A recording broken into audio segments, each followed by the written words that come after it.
Hi hello അസ്സലാമു അലൈക്കും welcome back. ഇന്നത്തെ വീഡിയോ കുറച്ച് അടുക്കളയിലെ ടിപ്സാണ് കേട്ടോ. അപ്പോൾ അത് കുറേ പേർക്കൊക്കെ അറിയുന്നതായിരിക്കും, അറിയാത്തവരുണ്ടെങ്കിൽ അവർക്ക് ഉപകാരപ്പെടുന്ന ഒരു വീഡിയോ ആണ് കേട്ടോ. അപ്പോൾ എല്ലാവരും മുഴുവനായിട്ട് കണ്ട് നോക്കുക. അപ്പോൾ ആദ്യത്തെ ടിപ്പ് എന്ന് വെച്ച് കഴിഞ്ഞാൽ, നമ്മുടെ വീട്ടിൽ മിക്കപ്പോഴും നമ്മൾ ഉപയോഗിക്കുന്ന ഒരു പച്ചക്കറിയാണ് വെണ്ടയ്ക്ക. അപ്പോൾ അത് അരിയുമ്പോൾ ഇങ്ങനെ നൂല് വലിയുന്ന പോലുള്ളൊരു പ്രശ്നം നമുക്ക് ഫേസ് ചെയ്യാറുണ്ടല്ലോ. അപ്പോൾ അത് ഒഴിവാക്കാൻ വേണ്ടിയിട്ട് ഒരു ചെറുനാരങ്ങ എടുത്തിട്ടുണ്ട്. അതൊന്ന് കട്ട് ചെയ്തതിന് ശേഷം അതിൻ്റെ നീര് നമ്മൾ അരിയുന്ന കട്ടിയിൽ ഒന്ന് തേച്ച് കൊടുക്കുക. എന്നിട്ട് അതിന് ശേഷം കട്ട് ചെയ്തെടുക്കുക കേട്ടോ.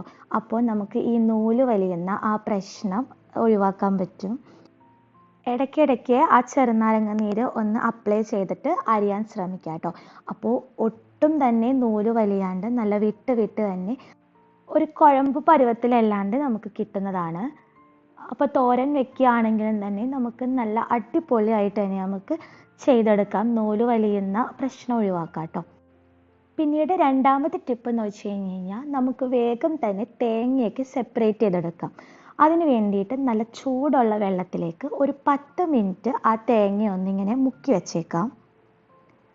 അങ്ങനെ വെള്ളത്തിൻ്റെ ചൂടൊക്കെ ആറിയതിന് ശേഷം നമുക്ക് ഒരു നല്ല മൂർച്ചയുള്ള കത്തിയും വെച്ചിട്ട് ഇങ്ങനെ സെപ്പറേറ്റ് ചെയ്തെടുക്കുകയാണെങ്കിൽ നല്ല അടിപൊളിയായിട്ട് നമുക്ക് സെപ്പറേറ്റ് ചെയ്ത് കിട്ടും കേട്ടോ. വലിയ ബുദ്ധിമുട്ടൊന്നും കൊടുക്കണ്ട, ബലമൊന്നും കൊടുക്കണ്ട, ഒരാവശ്യവും വരുന്നില്ല. വേഗം തന്നെ നമുക്ക് തേങ്ങാക്കൊത്ത് ആക്കിയെടുക്കാവുന്നതാണ്. ഇപ്പോൾ വീഡിയോയിൽ കാണുമ്പോൾ തന്നെ ആ ചിരട്ടയിൽ നിന്ന് എല്ലാം നല്ല അടിപൊളിയായിട്ട് തന്നെ നമുക്ക് കിട്ടിയിട്ടുണ്ട്. എന്നിട്ട് ആ ബ്ലാക്ക് ഭാഗം ഒന്ന് മാറ്റിയതിന് ശേഷം മിക്സിയിലിട്ടിട്ട് അടിച്ചെടുക്കുകയാണെങ്കിൽ നമുക്ക് നല്ല അടിപൊളിയായിട്ട് തേങ്ങ ചിരകിയത് കിട്ടുന്നതാണ്. പിന്നീട് മൂന്നാമത്തെ ടിപ്പ് എന്ന് വെച്ച് കഴിഞ്ഞാൽ, നമ്മുടെ വീട്ടിൽ കുട്ടികളൊക്കെ ഉണ്ടെങ്കിൽ നമ്മൾ അവർക്ക് പഴം പുഴുങ്ങി കൊടുക്കാൻ പതിവുണ്ടല്ലോ. അപ്പോൾ അങ്ങനെ ചെയ്യുമ്പോൾ അതിലേക്ക് ചൂടോടെ തന്നെ കുറച്ച് നെയ്യും കൂടി ഒഴിച്ചു കൊടുക്കുകയാണെങ്കിൽ അവർക്ക് വെയിറ്റ് ഗെയിനിങ്ങിനൊക്കെ വളരെ ഉപകാരപ്പെടുന്നതാണ്. അപ്പം മെലിഞ്ഞിരിക്കുന്ന കുട്ടികളാണെങ്കിൽ ഇങ്ങനെ ചെയ്തു കൊടുക്കാൻ ശ്രമിക്കുക കേട്ടോ. പിന്നെ നാലാമത്തെ ടിപ്പ് എന്ന് വെച്ച് കഴിഞ്ഞാൽ, നമ്മൾ മല്ലിയില, പച്ചമുളക്, അതുപോലെ തന്നെ കറിവേപ്പിലയെല്ലാം നമ്മൾ എങ്ങനെയാണ് സ്റ്റോർ ചെയ്യുന്നത് എന്നാണ്. ഇപ്പം നമ്മുടെ വീട്ടിൽ കുറേ കണ്ടെയ്നർ ബോക്സസും കാര്യങ്ങളൊക്കെ ഉണ്ടാവുമല്ലോ. അതിലേക്ക് ടിഷ്യൂ പേപ്പർ വെച്ച് കൊടുത്തതിന് ശേഷം മല്ലിയിലയാണെങ്കിൽ അതിൻ്റെ ആ വേര് ഒന്ന് കട്ട് ചെയ്ത് കളഞ്ഞതിന് ശേഷം വെച്ച് കൊടുക്കാം. അതുപോലെ തന്നെ പച്ചമുളകാണെങ്കിൽ അതിൻ്റെ നെട്ട് മാറ്റിയതിന് ശേഷം ഇട്ട് കൊടുക്കാം. അതുപോലെ തന്നെ കറിവേപ്പിലയും സ്റ്റോർ ചെയ്യാവുന്നതാണ്. ഏകദേശം ഒരു 3-4 ആഴ്ച വരെ ഒരു കേടും പറ്റാതെ ഇങ്ങനെ ചെയ്താൽ ഇരിക്കും കേട്ടോ. അപ്പോൾ കുറേ നാൾ നമുക്ക് പച്ചക്കറികളും എല്ലാം തന്നെ ഇങ്ങനത്തെ രീതിയിൽ തന്നെ ചെയ്തു വെക്കാവുന്നതാണ്.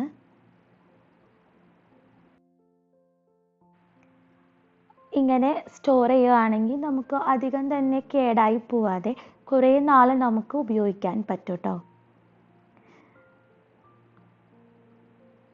ഇനി കാണിക്കുന്നത് അഞ്ചാമത്തെ ടിപ്പാണ്. നമ്മൾ ഉപയോഗിക്കുന്ന എല്ലാ കറികളും മസ്റ്റ് ഇൻഗ്രീഡിയൻ്റ് ആണ് വെളുത്തുള്ളി എന്ന് പറയുന്നത്. അത് വേഗത്തിൽ തന്നെ തൊലി കളയാൻ വേണ്ടിയിട്ട് വെളുത്തുള്ളികൾ അടർത്തിയെടുത്തതിന് ശേഷം 10 മിനിറ്റ് പച്ചവെള്ളത്തിൽ ഇട്ട് വെക്കുക കേട്ടോ. അതിനുശേഷം വളരെ എളുപ്പത്തിൽ തന്നെ തൊലി കളയാൻ സാധിക്കും. നമുക്ക് കത്തിയുടെ ഒന്നും ഒരു ആവശ്യവുമില്ല. ഇപ്പം നിങ്ങൾക്ക് വീഡിയോ കാണുമ്പോൾ തന്നെ അറിയാം, നല്ല അടിപൊളിയായിട്ട് തന്നെ നമുക്ക് തൊലിയൊക്കെ കളഞ്ഞെടുക്കാവുന്നതാണ്.